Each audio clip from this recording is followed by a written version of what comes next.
साथियों नमस्कार, मैं हूं नीरज पटेल और आप देख रहे हैं नेशन जनमत।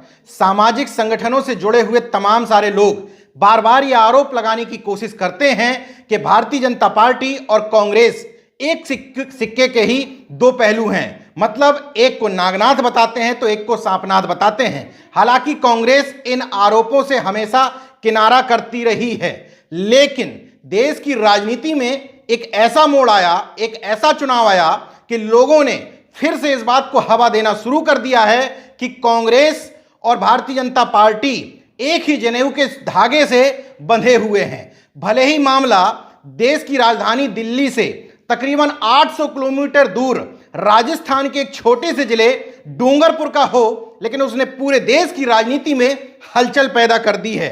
दरअसल भारतीय ट्राइबल पार्टी नाम से एक पार्टी बनी 2017 में। गुजरात के उस समय विधायक हुआ करते थे जनता दल यूनाइटेड से छोटू भाई वसावा, आदिवासियों के बड़े नेता माने जाते थे।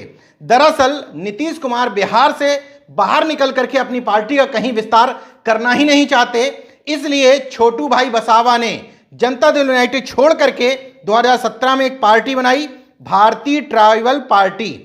खुद उससे चुनाव लड़े और अपने बेटे को चुनाव लड़वाया। गुजरात विधानसभा के चुनाव में झागड़िया विधानसभा सीट से जहां छोटू भाई वसावा चुनाव जीतने में सफल रहे, वहीं डेडियापाड़ा विधानसभा सीट से उनके बेटे महेश वसावा चुनाव जीत करके विधानसभा में पहुंचे। इसके बाद राजस्थान के चुनाव हुए। डूंगरपुर जिले में 4 विधानसभा आती हैं, उनमें से 2 विधानसभा सीट जिसमें राजकुमार रोल और राम प्रसाद चुनाव जीत करके पहुंचे सांगवाड़ा और 84 विधानसभा सीट से। 2 अन्य जो विधानसभा सीट थी आसपुर, वहां पर दूसरे नंबर पर रही भारतीय ट्राइबल पार्टी, वहीं डूंगरपुर विधानसभा में तीसरे नंबर पर रही भारतीय ट्राइबल पार्टी। इसके बाद से ही कांग्रेस और भारतीय जनता पार्टी के कान खड़े होना शुरू हो गए। आदिवासियों के प्रतिनिधित्व की बात करने वाली पार्टी, आदिवासियों के हक और अधिकारों के लिए लड़ने वाली कोई पार्टी इतने ज्यादा बढ़ जाए आगे, ऐसे में भारतीय जनता पार्टी और कांग्रेस दोनों को ही तकलीफ होना शुरू हो गई। सोचिए, एक ऐसी पार्टी जो कुछ दिन पूर्व एक दूसरे से सत्ता छीनना चाहती थी राजस्थान में, मतलब कि राजस्थान के मुख्यमंत्री अशोक सिंह गहलोत और डिप्टी सीएम सचिन पायलट के बीच में अदावत करवा करके जो भारतीय जनता पार्टी सत्ता छीनना चाहती थी, कांग्रेस ने उसी भारतीय जनता पार्टी को जिला परिषद के चुनाव में समर्थन दे दिया। बिल्कुल ठीक सुन रहे हैं आप। देश के 2 सबसे बड़े धुर विरोधी विपक्षी दल एक साथ आ गए, क्योंकि वो आदिवासियों को राजनीतिक प्रतिनिधित्व नहीं देना चाहते थे। मामला डूंगरपुर परिषद चुनाव का है। डूंगरपुर में 27 सदस्य चुने जाते हैं जिला परिषद के। उन 27 सदस्यों में इस बार पहली बार भारतीय ट्राइबल पार्टी ने शानदार प्रदर्शन करते हुए सबसे ज्यादा 13 सीटों पर विजय हासिल की। 8 सीटों पर भारतीय जनता पार्टी के सदस्य बने और 6 सीटों पर कांग्रेस के सदस्य बने। मतलब स्पष्ट लग रहा था कि भारतीय ट्राइबल पार्टी की पार्वती अब यहां पर जिला परिषद की सदस्य, जिसको जिला प्रमुख भी कहा जाता है राजस्थान में, अब बनने वाली हैं। उसी समय निर्दलीय उम्मीदवार के तौर पर भारतीय जनता पार्टी ने अपनी कैंडिडेट उतार दी।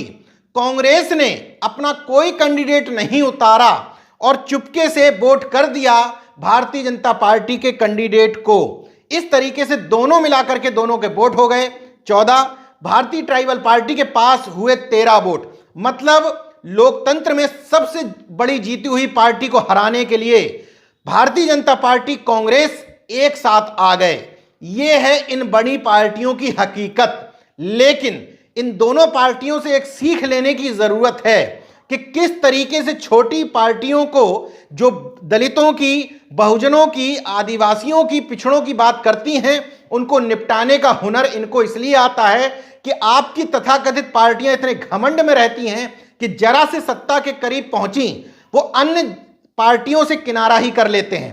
कहने लगते हैं इन छोटी पार्टियों से हम समझौता क्यों करें, हम इनसे मिलने क्यों जाएं। भारतीय जनता पार्टी कांग्रेस को घुमा फिरा करके सिर्फ सत्ता चाहिए। बिहार इसका बड़ा उदाहरण है। भारतीय जनता पार्टी ने बेहद छोटी छोटी नई पार्टियों से भी समझौता किया। उनको इन के इन प्रकार सत्ता में पहुंचना है और हमारी आपकी कही जाने वाली पार्टियों के नेता इतने घमंड में चूर रहते हैं कि चुनाव से पहले ही जरा से विश्लेषण में आ जाए कि वो आगे हैं तो वो अन्य समाजों से, अन्य पार्टियों से दूरियां कर लेते हैं।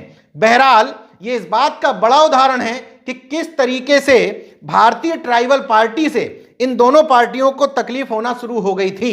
इस बात को धोखा इसलिए कहा जा रहा है क्योंकि राजस्थान में जब राजनीतिक गतिरोध हुआ था तो अशोक गहलोत की सरकार को बचाने के लिए भारतीय ट्राइबल पार्टी के दोनों विधायकों ने सचिन पायलट का समर्थन न करते हुए अशोक गहलोत को ही समर्थन दिया था। इसके बाद भी कांग्रेस ने यह धोखा दिया है, इसलिए भारतीय ट्राइबल पार्टी ने फिलहाल राजस्थान में कांग्रेस से अपना समर्थन वापस ले लिया है।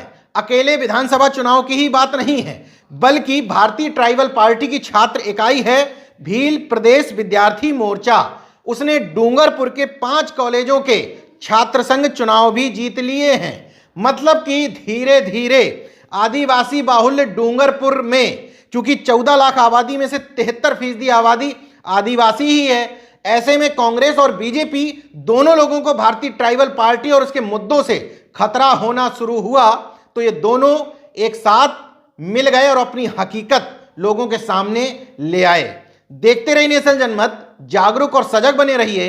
जय विज्ञान, जय संविधान, जय लोकतंत्र।